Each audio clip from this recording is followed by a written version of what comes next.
तो कक्षा 10 के पहले अध्याय को हम पढ़ रहे थे और अभी तक हमने क्या पढ़ा था भाई कि फ्रेडरिक सरियू जो महाशय थे फ्रांस के उन्होंने क्या है जो चित्र बनाया था, कल्पना वाला चित्र बनाया था, जिसमें जो स्वतंत्रता की मूर्ति और कई जो देशों के यूरोप के देशों के लोगों को दर्शाया था।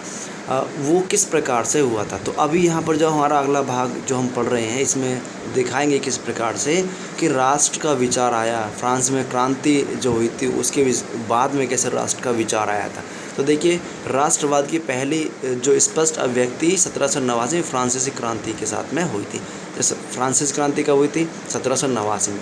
वहाँ उसके बाद में क्या है, राष्ट्रवाद का विचार लोगों के विचार में, लोगों के दिमाग में बैठा कि भाई एक राष्ट्र होना चाहिए, सब स्वतंत्र होने चाहिए, गणतंत्र बनना चाहिए। ये सब वहाँ पर दिमाग में उनके आने लगा था, ठीक है। जिसके संपूर्ण भूभाग पर एक निरंकुश राजा का आधिपत्य था। फ्रांसीसी क्रांति से जो राजनीतिक और संवैधानिक बदलाव हुए उनसे प्रभुसत्ता राजतंत्र से निकलकर फ्रांसीसी नागरिकों के समूह में हस्तांतरित हो गए।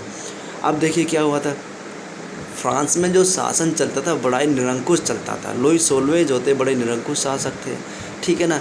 तो उनसे निकलने के लिए संपूर्ण भूभाग पर क्या है, एक राष्ट्रवाद का निर्माण करने के लिए लोग एकत्रित हुए। 1789 में फिर क्या है, क्रांति हुई। और क्रांति के आप जानते हैं तात्कालिक कारण क्या रहे थे भाई। तात्कालिक कारण क्या रहे थे कि जो बैठक जो बुलाई थी 5 मई 1789 को एस्टेट जनरल की जो बैठक बुलाई थी कर को लागू करने के लिए, ठीक है ना। तो उसके कारण क्या है, क्रांति शुरुआत हुई थी वहाँ। तो और आपने पढ़ाई है 9th क्लास में, उसका कितना भयानक रूप हुआ था। उसके बाद में राष्ट्रवाद के निर्माण होने लगा था। क्रांति ने घोषणा की अब लोगों द्वारा राष्ट्र का गठन होगा और वे ही उससे की नियति तय करेंगे। तो क्या हुआ भाई, जो क्रांति लोगों ने वहाँ की थी उससे ये पता चला कि ये निर्णय हो गया, लोगों के अंदर ये बात आ गई कि अब क्या है, राष्ट्र का निर्माण वे ही करेंगे, ठीक है ना। और आगे भविष्य में क्या होना है वो लोग ही तय करेंगे। अब प्रारंभ से ही फ्रांसीसी क्रांतियों ने ऐसे अनेक कदम उठाए जिनसे फ्रांसीसी लोगों में एक सामूहिक पहचान की भावना हो सकती थी। जैसे देखिए, सामूहिक पहचान बनाना बहुत ज़रूरी था।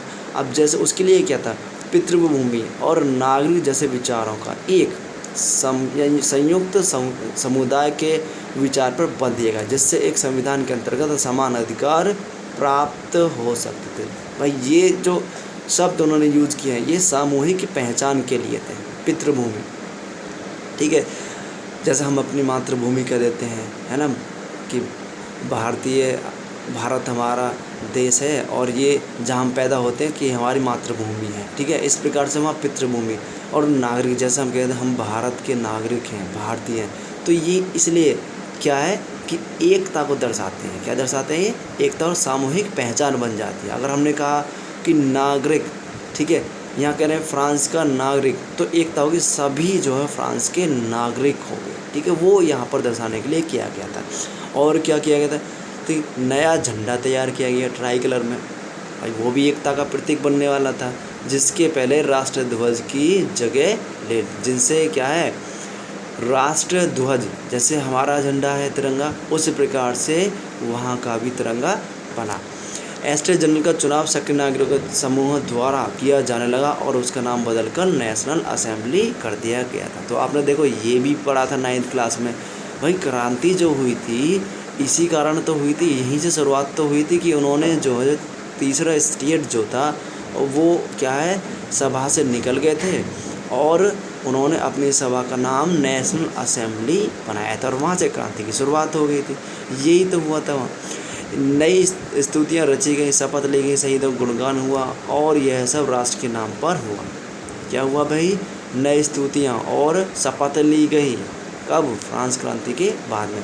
तो हम ये जान रहे हैं फ्रांस की क्रांति हुई, उसके बाद में क्या हुआ, ये सारी कहानी कि नई स्तुतियाँ और शपथ ली गई, शहीदों का गुणगान किया गया राष्ट्र के नाम पर, ठीक है, राष्ट्रगान भी बनाया गया। एक केंद्रीय प्रशासनिक व्यवस्था लागू की गई जिसने अपने भूभाग में रहने वाले सभी नागरिकों के लिए समान कानून, क्या बात आ गई, समान कानून की बात आई कि कानून सबके लिए क्या होगा, समान होगा। ये सब बनने लगा। क्षेत्रीय बोलियों को हस्तांतरित किया गया और पेरिस में फ्रेंच जैसी बोली और लिखी जाती थी। कौन सी भाषा आ गई, फ्रेंच। यानी फ्रांस में, पेरिस में जो फ्रेंच भाषा है उसको क्या है, राष्ट्रभाषा समझा गया और माना गया। ठीक है, अब यहाँ तक बात समझ में आ गई।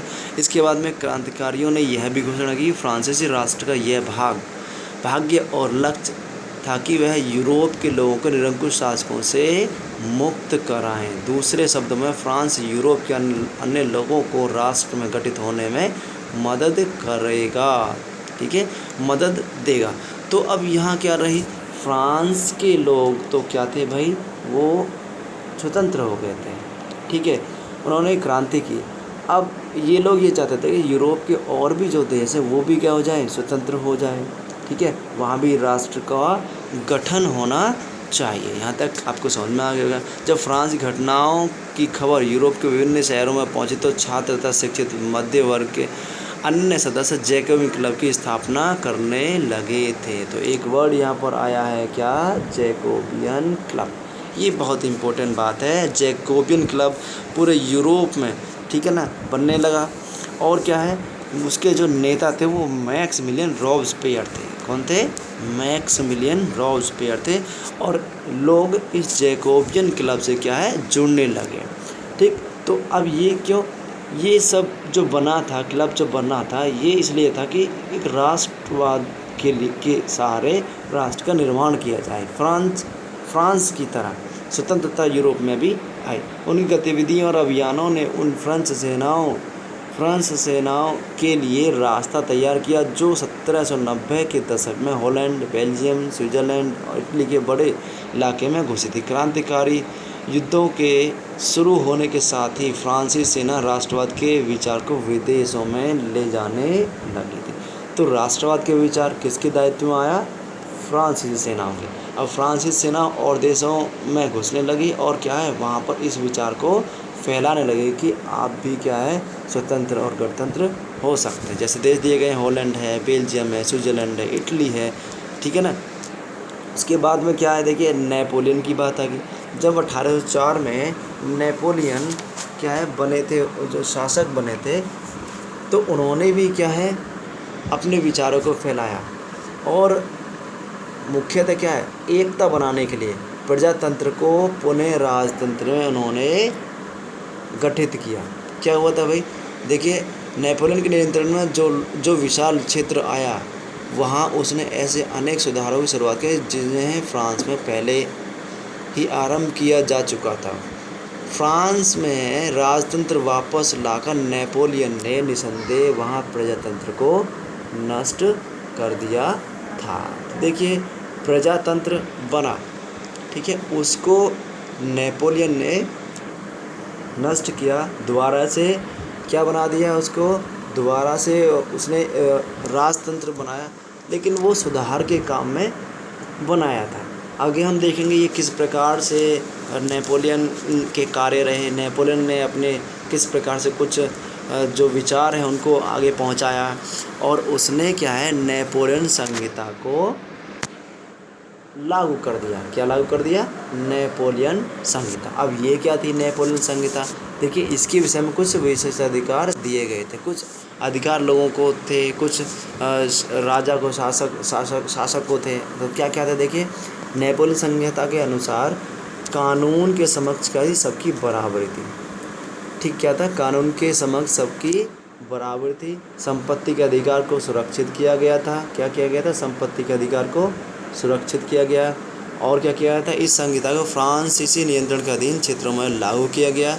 और कहाँ था, डच गणतंत्र, स्विट्ज़रलैंड, इटली, जर्मनी में नेपोलियन ने प्रशासनिक विभाजनों को सरल बनाया, सामंती व्यवस्था को ख़त्म किया और किसानों को भूदायित्व व जागीरदारी शुल्कों से मुक्त कराया। तो अब आपको समझ में आ गई होगी नेपोलियन संहिता क्या रही थी। देखो किसानों के लिए भी थी, ठीक है, सामंती व्यवस्था को क्या ख़त्म किया था, और क्या है, और कानून के समक्ष बराबरी रही, सबको समान अधिकार, संपत्ति का अधिकार जो था वो सुरक्षित बनाया। ठीक है, और ये सारी कारीगरों के श्रेणी संघों के नियंत्रण को हटा दिया, यातायात और संचार व्यवस्थाओं को सुधारा। तो नेपोलियन जो थे उसने इतने सारे सुधार किए, ठीक है। ये उसकी नेपोलियन संहिता थी। किसान, कारीगर, मजदूर और नए उद्योगपतियों ने नई नई आज़ादी को चखा था। तो ये नई नई आज़ादी मिली थी भाई। ये जब संविधान, मान लीजिए एक संविधान का रूप मान लीजिए, ठीक है। संविधान तो नहीं था, लेकिन संविधान का रूप जब लिखित में चला गया कि ये संहिता थी, तो क्या थे, किसान लोग, कारीगर लोग, मजदूर लोग और उद्योगपति क्या है, उनको एक आज़ादी का सा अनुभव हुआ कि नई आज़ादी का था। पहले जो आज़ादी मिली थी वो अलग बात है, लेकिन जो अब नेपोलियन के अनुसार मिली थी इसमें कुछ उनको अलग ही लगा। और क्या था, उद्योगपतियों और ख़ास तौर पर सामान बनाने वाले लघु उत्पादक यह समझने लगे कि एक समान कानून, क्या समझने लगे थे, एक समान कानून, और सबको जब एक समान कानून दिया गया तो उनके दिमाग में क्या बात आ गई भाई, ये और मानक भार और नाप और एक राष्ट्रीय मुद्दा से एक इलाके से दूसरे इलाके में वस्तु और पूंजी का आवागमन में सहूलियत हो जाएगी। तो यहाँ तक क्या देखा था भाई, उनको ऐसा लग रहा था कि मानक भार, माप तोल के जो उन्होंने समान रूप से, और क्या है, दूसरे इलाके में हमें जाना है तो पूंजी का आवागमन और वस्तु का आवागमन आराम से हो सकता है, उसमें बहुत ही उनको क्या कहते हैं, सफलता और सहूलियत मिल जाएगी। लेकिन जीते हुए इलाकों में स्थानीय लोगों की फ्रांसीसी शासन के प्रति मिली जो प्रतिक्रिया थी, शुरुआत में अनेक लोग जैसे हॉलैंड, स्विट्ज़रलैंड और साथ ही कई शहर जैसे ब्रुसेल्स, मेंस, मिलान और वार्सा में फ्रांसीसी सेनाओं का स्वतंत्रता का तोहफा देने वालों की तरह स्वागत किया गया, मगर यह शुरुआती उत्साह शीघ्र ही दुश्मनी में बदल गया। तो देखिए यहाँ एक बात निकल के आई, जो उत्साह था, ये जो फ्रांसीसी सेनाओं को स्वतंत्रता का जो तोहफा मिला था, ठीक है, इन शहरों में भी देखिए ब्रुसेल्स, मेंस, मिलान, तो ये दुश्मनी का, देखिए दुश्मनी में क्या है, ये उत्साह बदल गया। तो ऐसा क्या था भाई, जो इतना सब कुछ मिला, लोग इतने खुश थे, उसके बाद भी क्या है, उनको दुश्मनी की जो भावना, उसमें दुश्मनी की भावना आने लगी, ऐसा क्या था। तो नेपोलियन के शासन में भी ऐसा कुछ ना कुछ रहा होता, कुशासन कुछ ना कुछ तो रहा होगा, जिसकी वजह से लोग क्या है, दुश्मनी की भावना दिमाग में आने लगी होगी। जब यह साफ होने लगा कि प्रशासनिक व्यवस्था राजनीतिक स्वतंत्रता का रूप नहीं थी, बढ़े हुए कर, सेंसरशिप, बाकी यूरोप को जीतने के लिए फ्रांस सेना में जबरन भर्ती, हो रहे नुकसान, प्रशासनिक परिवर्तनों से मिले फायदे कहीं ज़्यादा नज़र आने लगे। तो क्या था भाई, एक्चुअल में बात ये थी कि धीरे धीरे कर को बढ़ाया जा रहा था, सेंसरशिप हो रही थी, ठीक है, और बाकी यूरोप को जीतने के लिए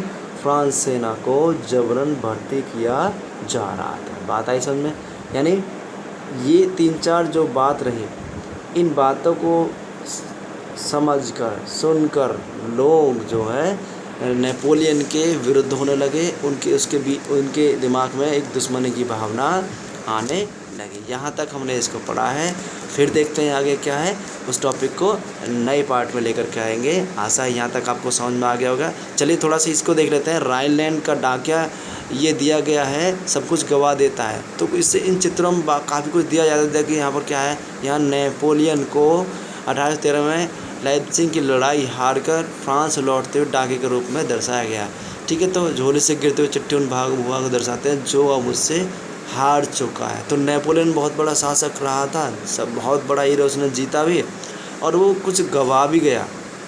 1813 तक, कुल मिलाकर 1814 में उसकी मृत्यु भी हो गई थी, ठीक है। तो ये सारा हमने पढ़ा है, इस भाग को अगले भाग में पढ़ेंगे। यहाँ तक समझ में आ गया होगा। धन्यवाद।